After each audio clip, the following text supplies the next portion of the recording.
যদি আমাদের ভূতের গল্পগুলো ভালো লাগে, গল্পটিকে শেয়ার করবেন আর চ্যানেলটাকে সাবস্ক্রাইব করবেন। আমি হলাম রাজেশ নাথ, বাড়ি ত্রিপুরায়। তোমাদের যদি আরও গল্প, তোমাদের কাছে যদি ভূতের গল্প থাকে, আমাদেরকে শেয়ার করে তোমাদের ভূতের গল্পগুলো দিতে পারবেন।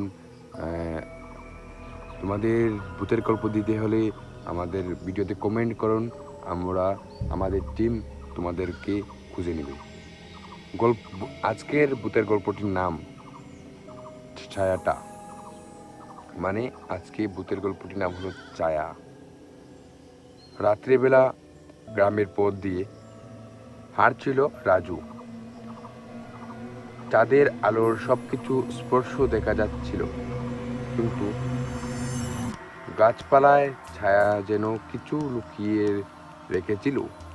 হঠাৎ সে লক্ষ্য করল তার পাশে আরো একটা ছায়া চলছে, কিন্তু আশেপাশে কেউ নেই। রাজু ভয় পেয়ে একটু জোরে হাঁটতে লাগলো, কিন্তু ছায়াটাও সেই গতিতে চলতে লাগলো। শেষে সে দৌড় দিল। বাড়ির গেট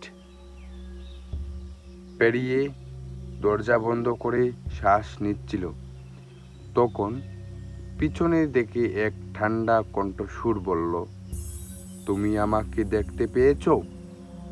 এখন আমি তোমার সাথে থাকব।